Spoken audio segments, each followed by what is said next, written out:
نہیں بالکل ہونی چاہیے. وٹنس پروٹیکشن قوانین جو ہیں ان کو اور مضبوط ہونا چاہیے.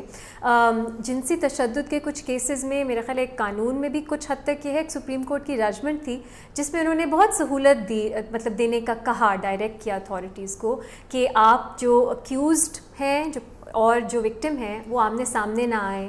اگر آپ کی ٹیسٹیمنی جو ہے وہ ریکارڈ ہونی ہے اس میں کچھ سہولت ملے کہ آپ ویڈیو ریکارڈنگ کے تھرو کر سکیں. آپ کی جو کراس ایگزامینیشن ہے وہ اکیوزڈ جو ہے اس کے سامنے نہ ہو, اس طرح کی چیزیں. لیکن بالکل درست بات ہے کہ آپ کو تحفظ دینے کی ضرورت ہے. ریاست کی ذمہ داری ہے اور ان کو اس کو سنجیدگی سے نبھانا چاہیے. آؤٹ آف کورٹ سیٹلمنٹس ہو جاتی ہیں, یہ کیسے مجھے بالکل یہ سمجھ نہیں آتی محمل. اکثر ہم دیکھتے ہیں لوگ کہتے ہیں جنسی تشدد کے واقعات میں سیٹلمنٹ ہو گئی. ہم نے پاکستانی قوانین کے مطابق جنسی تشدد کے واقعات کمپاؤنڈیبل نہیں ہیں, اس میں آپ سیٹلمنٹ نہیں کر سکتے. اگر فیملی یا وکٹم چاہے بھی وہ سیٹلمنٹ نہیں کر سکتے کیونکہ یہ جرم ریاست کے خلاف ہوتے ہیں. اب ریاست جو ہے چاہے جو وکٹم ہے وہ کہہ دے بعد میں کہ نہیں میں نے غلط کہا تھا, میں پرسو نہیں کرنا چاہتا کیس, ریاست کی پھر بھی ذمہ داری ہے وہ پرسو کرے. یہ ہمارے قوانین کے تحت یہ ریاست کی پہ لازم ہے. لیکن ہم اکثر سنتے ہیں پولیس جو ہے وہ کہتی ہے نہیں سیٹلمنٹ ہو گئی تو ہم کیا پرسو کریں. غلط ہے, قانون کے مطابق ایسا نہیں ہے. یہ ریپ کے زمرے میں آتا ہے کہ نہیں آتا؟ اچھا ابھی دیکھیے کیونکہ ان کے اسٹوڈنٹ تھے, وہ کہہ رہے ہیں 3 سال سے چل رہا ہے, اب ان کی عمر شاید زیادہ ہو گئی ہے وکٹم کی. 3 سال سے بھی اس لیے چل رہا تھا کہ وہ ان کے اوپر جو ہے چیٹنگ کا الزام لگا گیا, پھر ان کو بین کر دیا گیا ایگزامز لینے سے 3 سال کے لیے. تو جس کی وجہ سے مفتی صاحب نے ان کو کہا کہ آپ مجھے خوش رکھیں, تو پھر جو ہے میں یہ کیونکہ سوشل میڈیا پہ بھی میں دیکھ رہی تھی کہ یہ بات بہت چل رہی تھی کہ شاید یہ کنسینشول تھا تو شاید اتنا بڑا ایشو نہیں ہے, شاید ریپ بھی نہیں ہے. تو میرے خیال سے لوگوں کو یہ بھی سمجھانا بہت ضروری ہے کہ پاور ڈائنامکس کتنے اہم ہوتے ہیں کسی بھی اسالٹ, ریپ, اس قسم کے کیسز کے اندر, کہ ایک استاد ہے اور ایک طالب علم ہے, اس کی پاور بہت زیادہ, اور اس کی پاور, اور وہ استعمال کر رہا ہے اپنی طاقت کو. تو یہ پاور ڈائنامکس کی بھی بات کرنا بہت ضروری ہے کیونکہ یہ بہت ایک ایشو بنا ہوا ہے. اچھا میں تھوڑی سی ایکسپلیسٹ زبان استعمال کروں گی کیونکہ میری نظر میں بہت اہم ہے. دنیا کے کئی ممالک میں, پاکستان میں اب جو ہمارے جنسی تشدد کے قوانین ہیں ان میں تبدیلی آ رہی ہے, ان کو جینڈر نیوٹرل بنانے کی کوشش کی جا رہی ہے, جنسی تشدد کو تھوڑا براڈلی ڈیفائن کرنے کی کوشش کی جا رہی ہے. ورنہ جنسی تشدد کس طرح ڈیفائن ہوتا ہے کہ ایک مرد صرف ایک عورت کے خلاف جنسی تشدد کر سکتا ہے اور اس کے اندر بھی انٹر کورس جو ہے وہ آپ کو پروو کرنا ہوتا ہے یہ دکھانے کے لیے کہ آپ کے ساتھ ریپ ہوا ہے. اچھا اب اگر 2 مرد ہیں تو ہمارا وہی برٹش کے ٹائم کا جو قانون ہے 377 جو ڈفرینشیٹ ہی نہیں کرتا کہ کسی نے مرضی سے, اس میں کہا جاتا ہے ان نیچرل جو اوفینسز ہیں اس کو ان نیچرل اوفینس کہا جاتا ہے, اس میں آپ کی مرضی سے ہو یا آپ کے ساتھ ریپ ہو وہ اس میں ڈفرینشیٹ ہی نہیں کرتا. تو اب بھی اگر آپ ایف آئی آر دیکھیں ان کے خلاف وہی 377 کی ایف آئی آر ہوئی ہے اور کرمنل انٹیمیڈیشن 506 کی, ریپ کی نہیں ہوئی. لیکن مجھے امید ہے کہ جب یہ قانون پاس ہوگا, ابھی ویسے آرڈیننس ان فورس ہے, مجھے نہیں معلوم کہ ان کو ریپ کے زمرے میں انہوں نے کیوں نہیں ڈالا, لیکن جب یہ قانون جو نیشنل اسمبلی نے پاس کیا ہے اگر وہ پارلیمنٹ سے پاس ہوتا ہے تو ہم دیکھیں گے کہ ریپ کی جو ڈیفینیشن ہے اس میں مرد یا عورت دونوں وکٹم ہو سکتے ہیں, ٹرانسجینڈر لوگ بھی وکٹم ہو سکتے ہیں. اس میں ضروری نہیں ہے کہ آپ کو انٹرکورس پروو کرنا ہے, جس طرح کے یہ واقعات ہیں جو اس ویڈیو میں آئے ہیں یہ بھی جنسی تشدد کے زمرے میں آ سکتے ہیں. اور ایک امپورٹنٹ بات کہ کنسنٹ کیا ہے, کیونکہ ایونچولی ریپ مرضی, آپ کی مرضی, آپ کی کنسنٹ, پاکستان میں ہم اس کی زیادہ بات نہیں کرتے.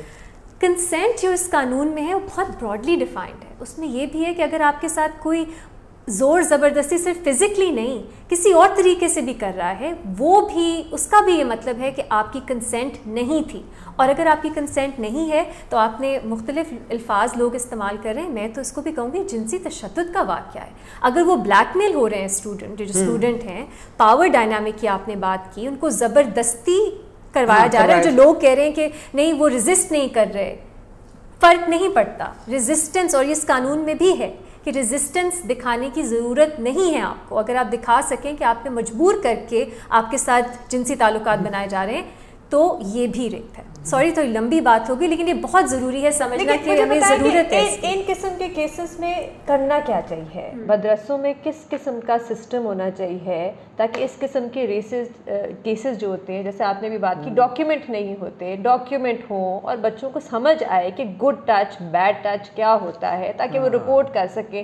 اور مطلب کیا ضرورت ہے؟ ریگولیٹ کرنے کی ضرورت ہے مدرسوں کو، کوئی سسٹم بنانے کی ضرورت ہے، ریگولیٹڈ تو ہیں بہت سے مدرسے، لیکن ایسے واقعات مدرسوں سے اکثر ہمیں سننے کو ملتے ہیں. بالکل پرائیویٹ سکولز میں یا پبلک سکولز میں بھی ایسے واقعات ہوتے رہتے ہیں. ابھی بہت ریسنٹلی ایک بہت بڑے پرائیویٹ سکول کا قصہ آیا تھا، لاسٹ ایئر آیا تھا، پبلک کا ہوا تھا، وہ گرلز برانچ میں ہوا تھا.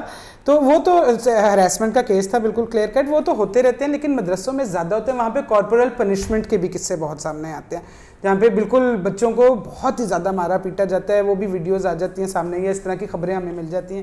ریگولیٹڈ تو ہیں بٹ اٹس ناٹ ورکنگ. جو بھی ریگولیٹری سسٹم ہے وہ کام نہیں کر رہا. آپ نے ایک مدرسہ بنا دیا جہاں پہ اتنے زیادہ بچوں کے اوپر ایک شخص یا دو شخص یا تین شخص آل پاورفل ہیں، اور وہ دن رات وہ بچے ان کے قابو میں، ان کے پاس ہیں. اور یہ سسٹم جو ہے اس کے اندر نہیں چل رہا نا آپ کا ریگولیٹری سسٹم. اگر ایسے کیسز ہوتے جا رہے ہیں تو پھر دین اٹس فیلنگ، یا اس میں کہیں کمی ہے. تو وہ کمی پتہ نہیں ایڈریس ہوگی، کیسے ایڈریس ہوگی. یہ بہت اوپیک ہے. دیکھیے چاہے ریگولیٹڈ ہوں نہ ریگولیٹڈ ہوں، اکثر مدرسے آپ بالکل درست کہہ رہی ہیں ریگولیٹڈ ہے، لیکن ریگولیشن کا مطلب کیا ہے اس میں؟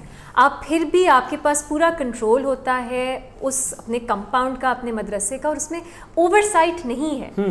اور دوسرا یہاں پاکستان میں بہت ریزسٹنس ہوتی ہے کہ ہم نے بچوں کو بالکل کچھ سمجھ نہیں ان کو آنا چاہیے کہ کیا صحیح ہے کیا غلط. آپ نے گڈ ٹچ بیڈ ٹچ کی بات کی. دنیا بھر میں ریسرچ جو ہے وہ یہ دکھاتی ہے کہ اگر آپ بچوں کو یہ سمجھا دینا کہ کیا صحیح ہے، کوئی شخص ان کو کہاں ٹچ کر سکتا ہے کہاں نہیں کر سکتا، کیا صحیح ہے کیا غلط ہے، تو بہت حد تک بہتری آ سکتی ہے ایسے کیسز میں. لیکن اکثر ہم دیکھتے ہیں یہ لوگ ریزسٹ کرتے ہیں. کیس کے بعد جو قصور میں جب ہوا تھا تو اس کے بعد میڈیا پہ ایک کیمپین چلی تھی جس کے اندر کچھ حد تک یہ باتیں کی گئی تھی، یہ گڈ ٹچ بیڈ ٹچ، تاکہ بچوں کو پتہ ہو کہ یہ سیکشل اسالٹ کیا ہے، ہراسمنٹ کیا ہے، کیا سے مطلب یہ اس سب سے بچنے کے لیے. تو میرے خیال میں اس طرح کی چیزیں آن اے ریگولر بیسس آپ کتابوں میں سے کہہ رہے ہیں ریپروڈکشن نکال دو، تو اب بچوں کو کیسے سمجھ آئے گی؟ حکومت لاتے رہی ہے وہ ایک سنگل نیشنل کریکولم، تو اس کو بھی اس کا حصہ بنائیں اور بچوں کو بتائیں. ہر مدرسے میں علماء بورڈ نے کہہ دیا کہ یہ ریپروڈکشن سسٹم نہیں ہوگا، تو آپ کہہ رہے ہیں کہ اس کے another good touch bed touch ہوگا، اس کے اندر ہوگا نو ٹچ. دیکھیں بچے، بات سمپل سی ہے کہ بچے بہت سب سے زیادہ ولنریبل ہوتے ہیں کسی بھی سوسائٹی کے اندر، اور یہ کرائم ہے، یہ بہت بڑا جرم ہے، تشدد ہے، جرم ہے. مطلب آپ ان سے ان کا بچپن چھین لیتے ہیں، آپ ان سے ان کے، اور اس کا جو ٹراما ہوتا ہے، اس کا جو مینٹل ٹراما، فزیکل ٹراما، اور یہ سب کچھ بہت ہی خوفناک چیز ہے. تو اس کے اوپر ضرور یہ چیز بہادر ہیں وہ لوگ جو بولتے ہیں، جو سامنے آتے ہیں، سروائیور جو بات کرتے ہیں. میں ایک چھوٹی سی بات ایڈ کرنا چاہتی ہوں. میں دیکھ رہی تھی بہت سے لوگ جو اکیوزڈ ہیں ان کے لیے گواہی دے رہے تھے کہ نہیں ہم انہیں جانتے ہیں، بہت نیک شخص ہیں، بہت اچھے شخص ہیں، یہ تو ایسا کام کر ہی نہیں سکتے. ہم اکثر یہ دیکھتے ہیں، ہمارے لبرل سرکلز میں بھی دیکھتے ہیں، بہت سے کسی پہ کوئی الزام لگے اس کے دوست یار آ جاتے ہیں کہ نہیں ہم انہیں جانتے ہیں تو بہت اچھے ہیں، تو عورتوں کی بہت عزت کرتے ہیں. ایسا نہیں ہوتا. کوئی بھی شخص جو ہے وہ جنسی تشدد کر سکتا ہے. آپ وکٹم کی بات سنیے، سروائیور کی بات سنیے، اور یہ جسٹ کیونکہ وہ آپ کے ساتھ اچھے ہیں، آپ کے ساتھ کھانا اچھی طرح سے کھاتے ہیں، اچھے جوک سنا دیتے ہیں، اس کا مطلب یہ نہیں ہے وہ جنسی تشدد نہیں کر سکتے. تو یہ مجھے بڑی بات لگی کہ لوگ کہہ رہے ہیں نہیں بہت نیک ہیں اس لیے وہ کچھ ایسا نہیں کر سکتے، جبکہ ویڈیو کیا دکھا رہی. اگر آپ کو بھی اتنا غصہ نہیں آیا جتنا جب ملالہ کی ایک سٹیٹمنٹ پہ آیا تھا، یا صبا قمر بیچاری جنہوں نے ایک غلطی سے گانا شوٹ کرا دیا تھا اس پہ غصہ آیا تھا، اور اس واقعے پہ اتنا غصہ نہیں آ رہا، تو آپ کو بھی اپنے آپ کو ایویلویٹ کرنے کی تھوڑی سی ضرورت ہے. اگر آپ کو ہماری ویڈیو پسند آئی ہے تو پلیز لائک کیجیے گا، چینل عورت کارڈ کو ضرور سبسکرائب کیجیے گا، اور بیل آئیکن پریس کر دیجیے گا تاکہ جب بھی نئی ویڈیو اپلوڈ ہو آپ کو اس کی نوٹیفیکیشن مل جائے. Thank you for watching.